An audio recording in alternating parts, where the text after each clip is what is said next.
Hi all, my name is Anya Olenikova. I'm the product director with Security Vision, and today we're going to talk about attack indicators. This part of Threat Intel, which helps you to investigate incidents and respond to them much more effectively and efficiently. Let's get started with the basics. This is the Achilles and tortoise paradox. This is a correlation rule. When they're written and deployed with the SIEM system, with the information security system, the very next day, next week, in 2 weeks, they are no longer relevant because the world changes, everything changes. We get to use new technologies, approaches, new vulnerabilities appear. These correlation rules are great, they work, but unfortunately they don't cover these new approaches, technologies and techniques that actually emerge through obfuscating, intrusion attempts, and we have an insufficient amount of data coming from sources and embedded in SIEMs when you have kill chains that go all the way to the impact. We see smoke in this kill chain because the sources are either insufficiently configured or the depth is not the way it should be. But the third-line experts, unicorns, they deliver content from updated correlation systems. This is a super valuable resource. They use new data. They research on the web and use reports available there. So physically, they can't possibly cop up with updates to the correlation rules, along with their day-to-day routine work, normally associated with priority incidents and priority tasks. Therefore, there is this Threat Intel. This is a separate technology which aims to collect relevant information from all over the web. Actually, Threat Intel, this is this pain pyramid you all so accustomed with. So, yes, they have technical attributions in the first place. These systems provide that. But this is something what CI is most common associated with. But there is little data. If we actually need more context, our commercial feeds already started supplying, apart from the malware IP addresses, the intruders behind them. And this is the malware intrusion-related domain where the threats come from. So we start seeing some MITRE information, but that's not all. But it's quite unjustified that we forget about the behavioral characteristics of attacks, vectors, and exploitation of vulnerabilities. This is the way malware behaves after deployment. There is an exploitation of vulnerability. If it was a success, a certain process gets created, a library, a register, key gets injected. So we're now starting to see behavioral indicators. Why would we need that at all? Why do these behavioral indicators benefit us? Mostly, each incident is a hypothesis. It's an unauthorized attack attempt or compromising attempt or illegitimate deleting of shadow copies. So as IT security analysts, throughout this investigation, you need to see whether it was a false positive or an actual attack? Was it just an attempt? Just an attempt for show? This is why you need behavioral indicators. The Felina vulnerability, it has stable indicators. This is the MSDT process, which is a legitimate Windows-based diagnostic process, which has a specific parent, which a specific payload, a specific PowerShell code, V64. And by transferring this information from TI to the incident, we can check whether there was an MSDT created with a host around that incident. Did it have any payload with it at all? So that's about quick and prompt hypothesis testing and resolution. Now we come to TI proper. TI, in the first place, is a technology which is based on a community-driven approach. So there are a huge variety of different unstructured sources of data. These are various reports, SIEM reports, vendor-based reports, dwell reports. I believe everyone knows these. At least many of you have heard about these. This is how defenders exchange attack threats.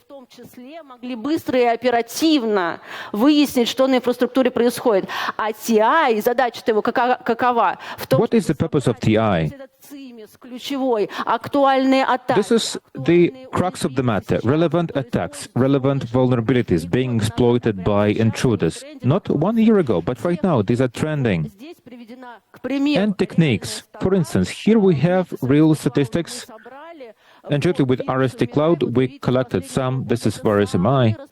Over the last 6 months, this is the most popular virus. This is a IoT device-based botnet. They get infected with Mirai virus, and there are multiple exploits. I heard of a case where they would perform DOS attacks on African countries, and the whole country suffered issues with internet connectivity. Read up on this. So Mirai is pretty relevant. You have a critical incident. You have some critical infrastructure on the inside which is characterized with suspicious activity. When we show up at a hospital, they ask us whether we have any contacts with COVID-infected patients, or whether we have issues with ticks or mites. So, in a way, we get a combined approach. This is our standard, classical, alert-based approach. We still keep it. They build correlation rules and they work out precisely. And we proceed with heuristics. We add threat hunting. This is the magical one. There are highly qualified experts. How do we work with that? They provide hypotheses. What if?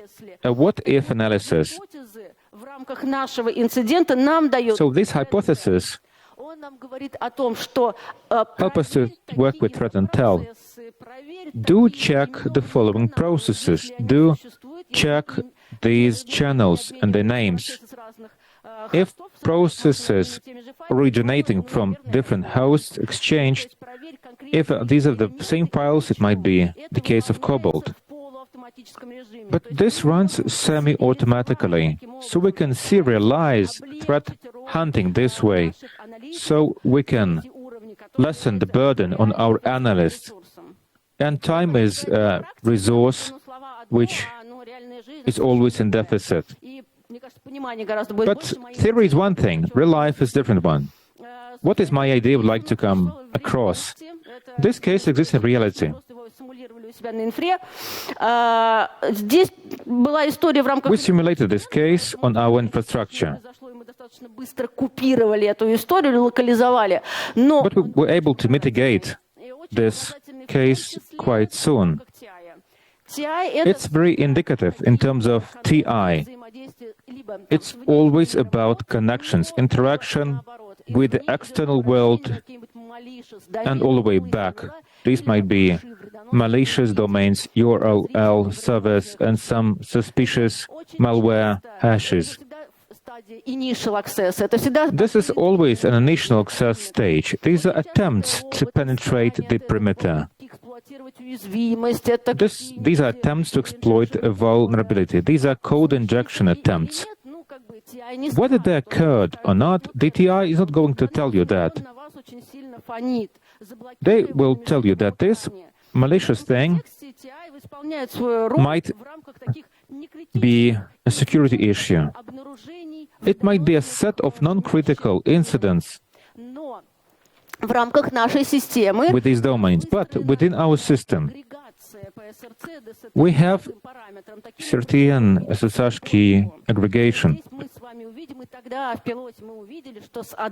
At the pilot stage, we saw that one of the assets in the DMZ segment would call back, which is really dangerous. This tells you that potentially the exploit was a success, and potentially there is an attempt going on to upload some payload, malicious payload, for further deployment in the system, to use it, exploit it laterally, vertically. We might have a set of addresses and there are penetration attempts. When you have a reference point, they start adding payload. If you block one, others are left. So we have a fallback control channel. This story, with the context the TI provides, and TI does provide quite a lot of data, these are united, they had the same Cobalt attribution. The second one we had a connection to, no matter how this sounds like, we had an attribution of behavioral nature. We see command lines here. These are several processes running. We have named pipes and DNS connections. Cobalt, in its vanilla flavor version, it has more or less the same identification parameters in an infrastructure. If a hacker is lazy, they will keep these vanilla characteristics, so these configurations can be grabbed easily. TI built a graph, so you see, this is what the connection was like. So it brought together all the data that can be applied when conducting an investigation. This goes further to the ERP, so we can perform a full-fledged incident analysis and investigation. What did we learn? The compromised computer turned out to have the following characteristics. The compromised host now has named pipes where processes would refer to the same files. And the parameters were equal to our behavioral parameters. So we were able to contain this attack. We built its landscape. We could identify network queries from the inside, referring to hosts that were part of this incident case. We now have a snapshot of the host. We match the memory dumps. We found the indicators we need. And now we can promptly respond. We can block or isolate hosts. We can run antivirus checks. We can drop malicious processes like those with the PowerShell. So, you tell me, let's put it like this, you tell me, I'm going to explain this like the following. If I don't have sysmon, if I don't ADR, how do I collect telemetrics? I agree. Only host-based IDSs are going to provide that much of useful information. They are geared to work with behavioral indicators, but the basic information can be provided as well. So our platform collects snapshots, memory dumps, process-related information, and which is basically sufficient to take some basic assumptions and conclusions. Therefore, I call upon you to use TI to the fullest. Use TI for incident investigations in the first place, and you should be able to foresee potential attacks rather than lagging behind successful attacks. That's it. Thank you. Do I get this right, that on your side, the processing is on the TPN? So incidents are raised in security vision. Information goes TIP, and when you identified that one of the hosts had some backside traffic to the other CNC, so did you see that correlation of this? So you raised an incident on the other side. The initial is TIP. Yes. You have direct integration with your TIP, with your SV. So you build a connection graph of incidents. So you bring together a bunch of alerts into a single incident as shown, based on TIP. Yes, but these are different products that are integrated via API. Since we use a single system for the RP deployment TIPs, solution asset management, we're reusing mechanisms. So TIP has a basic small ERP module and a small correlations engine that is looking for matches across URLs, hashes, domains, hosts, even domain-generated names, DGAs, combination of alphanumeric sequences, symbols, and this works as part of a single TIP solution, while the ERP works as a classical incident response tool. It has powerful tools for response to information security incidents. Thank you so much.